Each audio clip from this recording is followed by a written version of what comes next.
അസ്സലാമു അലൈക്കും വറഹ്മത്തുള്ളാഹി വബറകാതുഹു. പ്രായമായ മാധവിനെ വഴിയിൽ ഉപേക്ഷിച്ച മക്കൾക്ക് സംഭവിച്ച ഒരു ചെറിയ കഥയാണ് നമ്മൾ ഇന്ന് ഇവിടെ അവതരിപ്പിക്കുന്നത്. അതെ, പ്രായമായ മാതാപിതാക്കളെ സംരക്ഷിക്കുക എന്നുള്ളത് മക്കളായ എല്ലാവരുടെയും ഒരുപോലെയുള്ള കടമയാണ്. എന്നാൽ ഈ കാലത്ത് മാതാപിതാക്കളുടെ സ്വത്തിനു വേണ്ടി മാത്രമാണ് എല്ലാ മക്കളും അവരെ സംരക്ഷിക്കുന്നത്.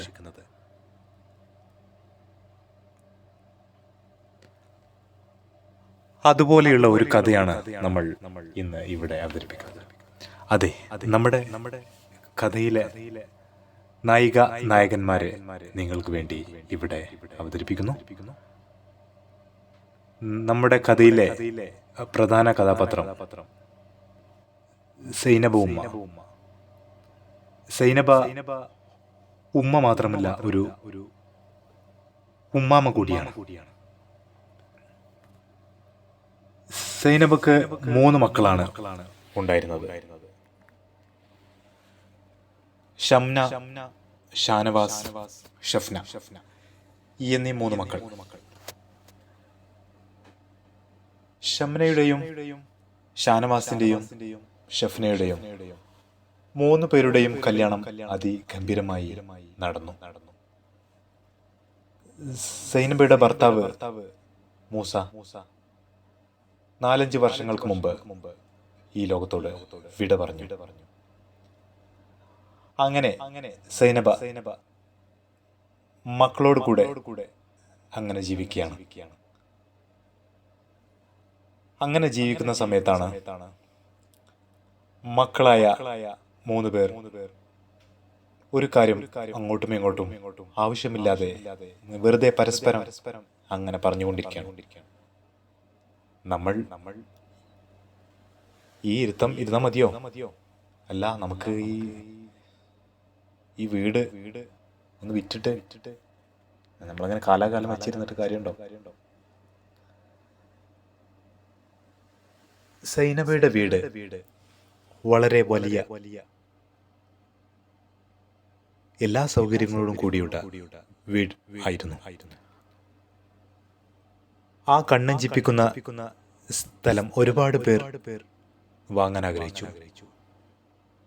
പക്ഷെ എന്താണെന്നറിയില്ല, സൈനബക്ക് ഭർത്താവായ മൂസ ഹാജിയോടുള്ള അടങ്ങാത്ത സ്നേഹം കൊണ്ട് ആ സ്ഥലവും വീടും വിൽക്കാനേ സാധിക്കുന്നില്ല. മൂസ ഹാജിയുള്ള ആ കാലം നമ്മുടെ സൈനബ ഉമ്മ ഓർത്തെടുക്കുകയാണ്. എന്റെ പഠിച്ചോനെ, എന്റെ മൂസക്ക ഇപ്പോൾ എന്റെ കൂടെ ഇല്ല. എന്തൊരു നല്ല കാലമായിരുന്നു അദ്ദേഹം ഉള്ള സമയത്ത്. അഴകാർ മുഹമ്മദിൻ ശീലവും കോലവും സന്തോഷം നേരും നെറിയും സകലവും നല്ല മുഹമ്മദ് കല്യാണം ചെയ്യുവാൻ നാരികളൊന്നാകെ പോയി വരുന്നല്ലോ. അഴകാർ മുഹമ്മദിൻ ശീലവും കോലവും അന്തസ്സും നേരും നെറിയും സകലവും. എന്റെ പ്രിയപ്പെട്ട മൂസക്കുള്ള കാലത്ത് എന്തൊരു സന്തോഷമുള്ള സമയമായിരുന്നു. എനിക്ക് ഒരു കുറവും സംഭവിക്കാതെ എന്റെ മൂസക്ക് എന്നെ പൊന്നുപോലെ നോക്കി. പക്ഷെ എന്തു ചെയ്യാം, അള്ളാഹുവിന്റെ സമയം, അള്ളാഹു നൽകിയ സമയം അടുത്തു കഴിഞ്ഞാൽ പിന്നെ ഒരു നിമിഷം പോലും ആർക്കും ഈ ലോകത്ത് ജീവിക്കാൻ സാധ്യമല്ല. വിളിക്കുന്ന പേരു മാഞ്ഞു പോകുമേ, ഉടൻ മയ്യത്തെന്ന നാമമായി തീരുമേ. പൊന്നുപ്പ എന്ന വിളിയും മക്കൾ മാറ്റുമേ, എന്തൊക്കവും അതേറ്റു നമ്മൾ ചൊല്ലുമേ. പള്ളിക്കാട്ടിലാണ് നാളെ മണിയറ, കനമേറിടുന്ന കൺമുളം നീളേ. പുള്ളിടുന്നു ചൂടു തിങ്ങും കല്ലറ, നാം തുള്ളി നടക്കേണ്ട മണ്ണിൽ നീളേ. ഇന്നാ ലില്ലാഹി വ ഇന്നാ ഇലൈഹി റാജിഊൻ. മൂസ ഹാജിയുടെ കാലശേഷം മക്കളുടെ കണ്ണ് ആ വീടിലും ആ വീടിനു ചുറ്റുമുള്ള ആ സ്ഥലവുമായിരുന്നു. എങ്കിലും സൈനബ ഉമ്മയോട് അവർ വന്ന് ചോദിക്കണം, അല്ല ഉമ്മ എന്തിനാ ഒറ്റക്ക് ഇവിടെ ഇങ്ങനെ നിൽക്കുന്നത്? ഉമ്മക്ക് ഞങ്ങളുടെ വീട്ടിലേക്ക് ഒന്നൂടെ? ഇവിടെ എൻ്റെ വീടുണ്ട്, ഷംനൻ്റെ വീടുണ്ട്, ഷെഫ്നൻ്റെ വീടുണ്ട്. ഷാനവാസ് പറഞ്ഞു, ഇല്ല മോനെ, ഉപ്പാന്റെ ഓർമ്മ നിൽക്കുന്ന ഈ വീട്ടില് ഇവിടെ ഇരുന്ന് മരിക്കണം എന്ന് എനിക്ക് ആഗ്രഹം. അങ്ങനെ പറഞ്ഞാൽ എങ്ങനെ ഉമ്മ ശരിയാവോ? ഞങ്ങൾക്കും കുട്ടികളൊക്കെ ഇല്ലേ? ഇവിടെ എങ്ങനെ ഇരുന്നാല്? പിന്നെ അതുമല്ല, എനിക്കൊക്കെ ഒരുപാട് കടങ്ങളുണ്ട്. ആ കടങ്ങളൊക്കെ വീട്ടാൻ നമുക്ക് ഇതിന്റെ ഓരി ഭാഗങ്ങൾ വെച്ചാലോ? വേണ്ട മോനെ, ഉമ്മാന്റെ കാലശേഷം നിങ്ങൾ എന്താ വെച്ചാൽ കാട്ടിക്കോളി. ഇവിടെ നിങ്ങൾ ദയവ് ചെയ്ത് ഇപ്പോൾ അതിനെക്കുറിച്ചൊന്നും ആലോചിക്കരുത്. ഉപ്പാന്റെ ഓർമ്മ നിൽക്കുന്ന ഈ വീട്ടിൽ എനിക്ക് കുറച്ച് കാലം കൂടി നിൽക്കണം. ഷംനയും ഷാനവാസും ഷെഫ്നയും അതിനിഗൂഢമായ ഒരു പ്ലാൻ ഇടുകയായിരുന്നു. എങ്ങനെയെങ്കിലും ഈ വീടും ആ സ്ഥലവും വിറ്റുകിട്ടിയാൽ നമുക്ക് ഒരുപാട് ധനം കിട്ടും. മാത്രമല്ല, നമ്മളിപ്പോൾ ഒരുപാട് ബുദ്ധിമുട്ടിലാണ്. എനിക്കാണെങ്കിൽ ഒരുപാട് ബാധ്യതകളുണ്ട്.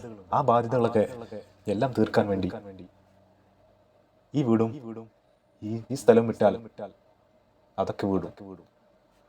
3 പേരും അങ്ങനെ കഠിനമായ ആലോചനയിൽ മുഴുകിയിരിക്കുകയാണ്. ഉമ്മാനപ്പോ എന്ത് പറഞ്ഞൊന്ന് സമാധാനിപ്പിക്കാൻ. അത് മാത്രമല്ല, ഉപ്പാണെങ്കിൽ എല്ലാം ഉമ്മാന്റെ പേരിൽ എഴുതി വെച്ചിരിക്കുകയാണ്. അതുകൊണ്ട് നമുക്കൊന്നും ചെയ്യാനും പറ്റൂല. ഉമ്മാന്റെ സമ്മതമില്ലാതെ ഒന്നും ചെയ്യാനും പറ്റൂല. മൂസ ഹാജി നാട്ടിലെ പ്രമാണിയായിരുന്നു. വളരെ ധനികനും ആളുകളോട് വളരെ നല്ല നിലയിൽ സഹവസിച്ച ആളുമായിരുന്നു മൂസ ഹാജി. 3 മക്കളെയും നല്ല നിലയിൽ കല്യാണം കഴിപ്പിച്ചു വിട്ടു. രണ്ടാമത്തെ മകൻ ഷാനവാസ് ആണെങ്കിൽ സ്വന്തം വീട് വെച്ച് മാറിപ്പോയി. അങ്ങനെ അവസാനം ഗത്യന്തരമില്ലാതെ സൈനബ ഉമ്മക്ക് അത് സമ്മതിക്കേണ്ടി വന്നു. എന്റെ പഠിച്ചോനെ, എന്റെ മൂസക്ക, എന്റെ ഇക്ക എന്നോട് കൂടെ ഇപ്പൊ ഉണ്ടായിരുന്നെങ്കിൽ എന്നെ ഇങ്ങനെ സങ്കടപ്പെടുത്തില്ലായിരുന്നു. എന്റെ മൂസക്കക്ക് ഹിന്ദി ഗാനങ്ങൾ ഒരുപാട് ഇഷ്ടമായിരുന്നു. എന്റെ മൂസക്ക എപ്പോഴും പാടുന്ന ഒരു ഗാനം, ഹിന്ദി ഗാനം, ബഹുത് പ്യാർ കർത്തെ ഹൈ തുംകോ സനം, कसम चाह ले लो, कसम चाह ले लो, खुदा की कसम, बहुत प्यार करते हैं तुमको सनम, बहुत प्यार करते हैं तुमको सनम, हमें हर घड़ी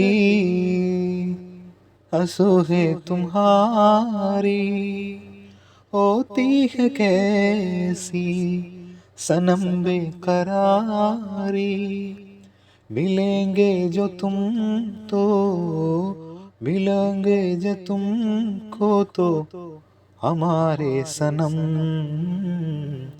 बहुत प्यार करते हैं तुमको सनम, बहुत प्यार करते हैं तुमको सनम.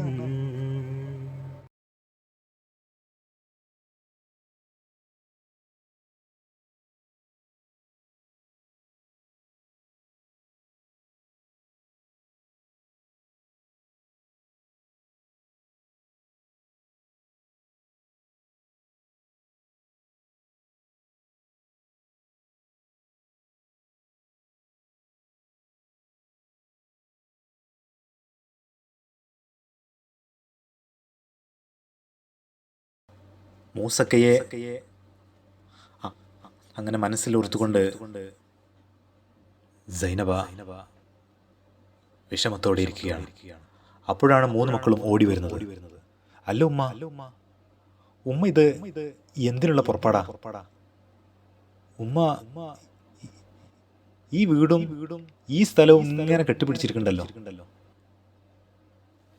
ഇതൊന്ന് തീരുമാനാക്കി തന്നൂടെ? ആ സ്വത്ത് കിട്ടാൻ അവർ കഴിവതും ശ്രമിച്ചു നോക്കി. അപ്പോൾ ഉമ്മ പറഞ്ഞു, ഇല്ല, ഒരിക്കലുമില്ല. എൻ്റെ കാലശേഷമല്ലാതെ ഈ സ്ഥലം ഓരിവെക്കാൻ എനിക്ക് സമ്മതമില്ല. അവർ ദേഷ്യത്തോടെ നിന്നു. അവർക്ക് ഒരുപാട് കടങ്ങളുണ്ടെന്നും അവർ വലിയ വിഷമത്തിലാണെന്നും ഓരോ കാര്യങ്ങൾ അങ്ങനെ പറഞ്ഞ് അങ്ങനെ ആ ഉമ്മയുടെ മനസ്സ് മാറ്റിയെടുക്കാൻ അവർ ശ്രമിക്കുകയാണ്. അങ്ങനെ അവസാനം ഗത്യന്തരമില്ലാതെ സൈനബ അതിന് സമ്മതിക്കേണ്ടി വന്നു. ഉമ്മ വിഷമിക്കണം എന്തിനാ? ഉമ്മക്ക് ആരെ വീട്ടിലും വന്ന് ഇഷ്ടം പോലെ നിൽക്കാലോ. അതുമല്ല, കുട്ടികളപ്പം അവിടെ സന്തോഷത്തോടു കൂടി ചിരിച്ചു കളിച്ച് സന്തോഷത്തോടു കൂടി അവിടെ നിൽക്കാം. ഉമ്മ ഇതിവിടെ ഒറ്റയ്ക്ക് ഇങ്ങനെ ഇരിക്കണോ? അപ്പോൾ സൈനബ മനസ്സിൽ വിചാരിക്കുകയാണ്, നിങ്ങൾ അങ്ങനെയൊക്കെ പറയും, പക്ഷെ കുറച്ച് കഴിഞ്ഞാലല്ലേ ഓരോരുത്തരുടെ സ്വഭാവം അറിയുള്ളൂ. പിന്നെ എനിക്കൊരു പച്ചവെള്ളം പോലും കിട്ടൂല. ഒന്നും പുറത്തേക്ക് പറയാതെ സൈനബ അങ്ങനെ അത് മനസ്സിൽ ആശങ്കപ്പെട്ടു. ശരിയാണ്, ഒരുപാട് അനുഭവങ്ങൾ അതുപോലെ തന്നെ കേട്ടിട്ടുണ്ട്. എല്ലാം പറഞ്ഞ് ആശിപ്പിച്ച് കൊണ്ടുപോയിട്ട് പിന്നെ അവസാനം എന്നെ ഒരു കരിവേപ്പില പോലെ വലിച്ചെറിയാനായിരിക്കും. എന്നെ പുറത്തേക്ക് എന്നെ തള്ളിവിടാനായിരിക്കും. എന്നെ തെരുവിലേക്ക് തള്ളിവിടാനായിരിക്കും. മനസ്സ് വിഷമിച്ചുകൊണ്ട് സൈനബ നടുവീർപ്പിട്ടു. എന്നാൽ മൂത്ത മകളുടെ വീട്ടിലേക്കാണ് ആദ്യം സൈനബ പോയത്. ഉമ്മ ഡോക്യുമെന്റ്സ് ഒക്കെ ശരിയായിട്ടുണ്ട്. ഉമ്മ ഈ ആധാരത്തിലൊക്കെ ഒന്ന് സൈൻ ചെയ്യണം. മോനെ നല്ല ആലോചിച്ചിട്ടാണോ? നമുക്ക് കുറച്ചും കൂടി കഴിഞ്ഞിട്ട് നോക്കിയാ പോരെ? അല്ല ഉമ്മ, എന്താ നിങ്ങൾ ഈ പറയണേ? ഇപ്പൊ ഇതൊക്കെ റെഡി ആക്കി വെച്ചിട്ട് നിങ്ങൾ ഈ അവസാന നിമിഷത്തില് മാറാന്ന് പറയും. മക്കളുടെ ഭീഷണിപ്പെടുത്തുന്ന സ്വരം കേട്ട സൈനബ മനസ്സോടുകൂടി ആ മുദ്ര പേപ്പറുകളിൽ അവരുടെ വിരലുകൾ അങ്ങനെ പതിപ്പിക്കുകയാണ്. എല്ലാ പേജിലും അങ്ങനെ പതിപ്പിച്ചു. കോടികൾ വില വരുന്ന ആ സ്വത്ത് മൂന്ന് മക്കളും ഭാഗിച്ചെടുത്തു. അവസാനം പ്രതീക്ഷിച്ച പോലെ തന്നെ സംഭവിച്ചു. ആദ്യം മൂത്ത മകളുടെ വീട്ടിലേക്കാണ് സൈനബ എത്തിയത്. ആദ്യമൊക്കെ വളരെ സന്തോഷത്തിലായിരുന്നു. പിന്നെ കുറച്ചു കഴിഞ്ഞപ്പോൾ അവരുടെയൊക്കെ സ്വഭാവം വളരെ പെട്ടെന്ന് തന്നെ മാറാൻ തുടങ്ങി. സൈനബ ഉമ്മക്കാണെങ്കിൽ ഷുഗർ, പ്രഷർ അങ്ങനെ തുടങ്ങിയ എല്ലാവിധ അസുഖങ്ങളും. ചിലപ്പൊക്കെ ഓർമ്മ പോലും കിട്ടുന്നില്ല. മരുന്ന് മുടങ്ങിയാൽ തന്നെ ചിലപ്പോൾ ഷുഗർ കൂടും, അല്ലെങ്കിൽ പ്രഷർ കൂടും. ഉമ്മാന്റെ കാര്യം ശ്രദ്ധിക്കാൻ തന്നെ ആളെ ആവശ്യമാണ്. ഓ, നിങ്ങളിവിടെ അങ്ങനെ ഇരിക്കണല്ലേ? ആ മരുന്നൊക്കെ എടുത്ത് ഒന്ന് ഒതുക്കി വെച്ചൂടെ? പിന്നെ വെറുതെ ഇവിടെ ഇരിക്കല്ലേ, ഇടക്കൊക്കെ അടിച്ചോരി വിചാരിച്ചിട്ട് ഒരു പ്രശ്നമില്ല, ആരോഗ്യം ഉണ്ടല്ലോ. അവരുടെ സംസാരം കേട്ട് സൈനബ ഉമ്മ നെട്ടി. ഇങ്ങനെയൊന്നും ആയിരുന്നില്ലല്ലോ ആദ്യം. ഈ പ്രായമായ നടക്കാൻ പോലും വയ്യാത്ത ഞാൻ എങ്ങനെ അടിച്ചോരന? ഞാൻ എങ്ങനെ ഈ വീട് വൃത്തിയാക്കാനാ? അങ്ങനെ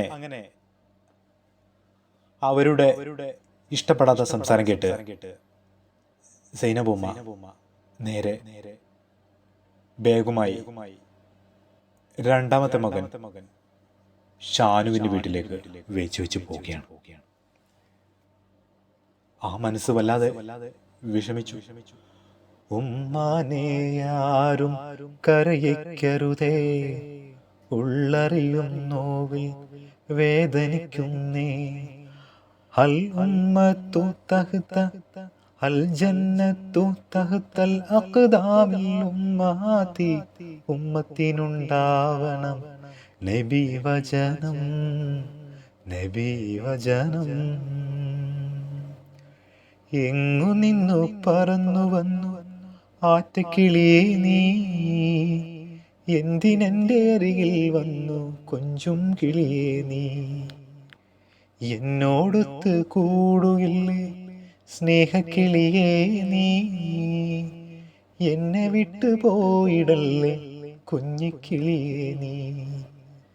തേനൂറും കിളിയേ മധുവൂറും കിളിയേ, കുഞ്ഞാറ്റ കിളിയേ പോകല്ലേ കിളിയേ. തങ്ങുകയില്ലെങ്കിൽ നീ പോവുകയാണെങ്കിൽ, താമസമില്ലെങ്കിൽ ഇതു കേൾക്കൂ പൈങ്കിളിയേ. രണ്ടാമത്തെ മകന്റെ വീട്ടിൽ ചെന്നപ്പോഴും ഇതേ അവസ്ഥ തന്നെ, ഒരു മാറ്റവുമില്ല. ഓരോന്ന് പറഞ്ഞ് ആവശ്യമില്ലാത്ത പ്രശ്നങ്ങൾ, വെറുതെ സങ്കടപ്പെടുത്തുന്നു. എന്തൊക്കെയോ കുറ്റവും കുറവും അവർ പരസ്പരം അങ്ങനെ പറയുകയാണ്. ഇവിടെ ആര് നോക്കാനാ? എനിക്കയ്യോല നോക്കാന്, എവിടേക്കും പോയിക്കോട്ടെ. അങ്ങനെ ഗത്യന്തരമില്ലാതെ രണ്ടാമത്തെ മകന്റെ അടുത്ത് നിന്നും മൂന്നാമത്തെ ചെറിയ മകളുടെ വീട്ടിലേക്ക് പോവുകയാണ്. ചെറിയ മകളുടെ വീട്ടിലും ഇതേ അവസ്ഥ. അല്ല, ഇങ്ങനെ വെറുതെ ഇരുന്നാ മതിയോ? ഇടക്ക് ഭക്ഷണമൊക്കെ ഒന്ന് ഉണ്ടാക്കി നോക്കിക്കൂടെ? മോളെ, ഉമ്മാക്ക് നിൽക്കാനൊന്നും വയ്യ, ഒന്ന് നിന്ന് കഴിഞ്ഞാല് ചിലപ്പോൾ തല കറങ്ങി പോകും. ഓരോന്ന് പറഞ്ഞുകൊണ്ട് സൈനബ ഉമ്മയെ ഒരുപാട് വിഷമിപ്പിക്കുന്നു. സൈനബ ഉമ്മ അങ്ങനെ മൂസക്കയെ ആലോചിച്ചുകൊണ്ട് വിഷമിച്ച് ഇങ്ങനെ നിൽക്കുകയാണ്. മൂസക്ക, എൻ്റെ മൂസക്ക, എന്നെ പാതിരാത്രി പോലും, എനിക്ക് ഉറക്കം വരാത്ത സമയം പോലും എൻ്റെ മൂസക്ക എനിക്ക് പാട്ട് പാടി, എത്ര നല്ല പാട്ടുകൾ പാടി എന്നെ സന്തോഷിപ്പിക്കുമായിരുന്നു. നിലാവുള്ള രാത്രികളിൽ എൻ്റെ മൂസക്ക എനിക്ക് പാടിത്തന്ന പാട്ടുകൾ. നിലാവേ നീയുറങ്ങ്, പൊന്നിൻ്റെ പൂവണിഞ്ഞ്, പൊന്നിൻ കാസവുമൊടുത്ത് വന്നു നിൽക്കുന്നുവോ, വന്നു നിൽക്കുന്നുവോ. നിലാവേ നീയുറങ്ങ്, പൊന്നിൻ്റെ പൂവണിഞ്ഞ്, പൊന്നിൻ കാസവുമൊടുത്ത് വന്നു നിൽക്കുന്നുവോ, വന്നു നിൽക്കുന്നുവോ. പൊന്നിൻ്റെ മാല കോർത്ത് നിന്റെ കഴുത്തിലണിയാൻ വരുന്നുണ്ട് ഞാനും, നിന്നെയും കൊണ്ടുപോവാൻ. നിലാവേ നീയുറങ്ങ്, പൊന്നിൻ്റെ പൂവണിഞ്ഞ്, പൊന്നിൻ കാസവുമൊടുത്ത് വന്നു നിൽക്കുന്നുവോ, വന്നു നിൽക്കുന്നുവോ. മൂന്ന് മക്കളുടെയും വീട്ടിൽ നിന്ന് ഗത്യന്തരമില്ലാതെ സൈനബ ഉമ്മ വീട് വിട്ടിറങ്ങി. എങ്ങോട്ടെന്നില്ലാത്ത യാത്ര. ബാഗും പിടിച്ചുകൊണ്ട് വൃദ്ധയായ ആ സ്ത്രീ, അതെ, ശരിക്കും ഒരു കരിവേപ്പില പോലെ അങ്ങനെ വീഥികളിലൂടെ നടന്നു പോവുകയാണ്. നടക്കാൻ വയ്യ, വെച്ച് നടക്കുകയാണ്. എൻ്റെ നാഥ, എൻ്റെ മക്കൾ എനിക്കെതിരെ കാട്ടിയാലും നീ അവരെ ശിക്ഷിക്കരുതേ. ആ മാതാവിൻ്റെ മനസ്സ് നൊന്തു. റബ്ബിർഹംഹുമാ കമാ റബ്ബയാനി സഗീറ എന്നുള്ള പ്രാർത്ഥന നമ്മൾ എപ്പോഴും പ്രാർത്ഥിച്ചുകൊണ്ടേയിരിക്കണം. അതെ, സൈനബ ഉമ്മ സന്തോഷത്തോടെ ഇരിക്കുകയാണ്. ആ മോനെ, എൻ്റെ മക്കളെ, എനിക്ക് 3 മക്കളുണ്ട്. പക്ഷേ എന്താ ചെയ്യാ, ഉമ്മാനവർക്ക് വേണ്ട. എൻ്റെ സ്വത്ത് എല്ലാം ഉണ്ടായിരുന്നു, പക്ഷേ അതെല്ലാം വിറ്റു. അവർക്ക് ഒരുപാട് കടങ്ങളും അവർ ഒക്കെ എടുത്തുകൊണ്ട് പോയി. ഇപ്പം ഞാൻ ഒന്നുമില്ല. അത് സാരമില്ല ഉമ്മ ഈ വീട്ടിലിരുന്നോളി, ഞങ്ങൾക്ക് ഏതായാലും ഉമ്മയൊപ്പൊന്നുമില്ല. അങ്ങനെ കാലങ്ങൾ മുന്നോട്ട് പോയി. സൈനബ ഉമ്മ ആ കുട്ടിയുടെ ഉമ്മയോട് പറയുകയാണ്, ആ മോളെ, എനിക്ക് എൻ്റെ പേരിൽ മൂസക്ക വേറെ കുറച്ച് സ്ഥലം വാങ്ങിയിട്ടിട്ടുണ്ട്. എൻ്റെ മക്കളോട് ഞാൻ പറഞ്ഞിട്ടില്ല. നമുക്ക് അതൊക്കെ ഒന്ന് വിറ്റിട്ട് മോൻ്റെ കടമൊക്കെ ഒന്ന് വീട്ടണം. അതുപോലെ തന്നെ ഈ വീടൊക്കെ ഒന്ന് ഉഷാറാക്കണ്ടേ. ഉമ്മാക്ക് വേറെയും ഒരുപാട് സ്വത്തുക്കളുണ്ടെന്നറിഞ്ഞ 3 മക്കൾ ഓടിയെത്തി. ഉമ്മ, നിങ്ങളെന്താ പറയാതിരുന്നേ? ഈ സ്വത്തുക്കൾ ഉണ്ടായിരുന്നേ, മിണ്ടാതിരിക്കുന്നല്ലേ? ശരി. ഒന്നും പറഞ്ഞിട്ട് കാര്യമില്ല എൻ്റെ മക്കളെ. നിങ്ങളെടുത്ത് ഞാൻ നിൽക്കാൻ വേണ്ടി കുറെ നോക്കി, പക്ഷെ നിങ്ങൾ എന്നെ സമ്മതിച്ചില്ല. എന്നെ നിങ്ങൾ പുറത്തേക്ക് പോകാൻ പറഞ്ഞില്ലേ? എന്നെ എത്രത്തോളം വിഷമിപ്പിച്ചു. അങ്ങനെ ഒറ്റക്ക് നടക്കുമ്പോഴാണ് എനിക്ക് ഇവരെ കിട്ടിയത്. അതുകൊണ്ട് എൻ്റെ മക്കളെ തൽക്കാലം അങ്ങോട്ട് നടന്നൂടി കേട്ടോ. ഇത് കണ്ട് ആരും ആഗ്രഹിച്ചു വരണ്ട. അങ്ങനെ ആ സ്വത്ത് സൈനബ ഉമ്മ പ്രസവിക്കാത്ത ആ മകന്റെ പേരിൽ എഴുതി വെക്കുകയാണ്. ഈ കഥയിലെ ഗുണപാഠം, സ്വത്തിനു വേണ്ടി മാതാപിതാക്കളെ സംരക്ഷിക്കുന്നതായി കാട്ടിക്കൂട്ടുന്ന മക്കൾക്കുള്ള ഒരു നല്ല ഗുണപാഠമാണ്. ഏതായാലും ഇൻഷാ അല്ലാഹ് വീണ്ടും അടുത്ത കഥയുമായി കാണുന്നതുവരെ എല്ലാവർക്കും അസ്സലാമു അലൈക്കും. അപ്പോൾ നിങ്ങളുടെ എല്ലാ സപ്പോർട്ടും വേണം. ഈ കഥയിൽ ഒരുപാട് മിസ്റ്റേക്കുകളുണ്ട്. നമ്മൾ ഒരുപാട് സമയമെടുത്ത് നമ്മുടെ ബിസി തിരക്കിനിടയിലും ഒക്കെയാണത് പറഞ്ഞൊപ്പിക്കുന്നത്. എല്ലാവരുടെ സപ്പോർട്ട് ഉണ്ടാകുമെന്ന് പ്രതീക്ഷിച്ചുകൊണ്ട് ഇൻഷാ അല്ലാഹ് അസ്സലാമു അലൈക്കും വറഹ്മത്തുള്ളാഹി വബറകാതുഹു. യാദൽ ജലാലേ ആലങ്ങൾ കുടയോ നീയേ, ദിനമഞ്ചും തിരുമുമ്പിൽ സുജൂദേകും ഹൃദയങ്ങൾ വരം നൽകി തണലേകു റാഹിമായോനേ, വരം നൽകി തണലേകു റാഹിമായോനേ. അല്ലാ അല്ലാ വാഹിദയാ നൂറേ, ഈമാന്റെ വഴി കാട്ടണേ.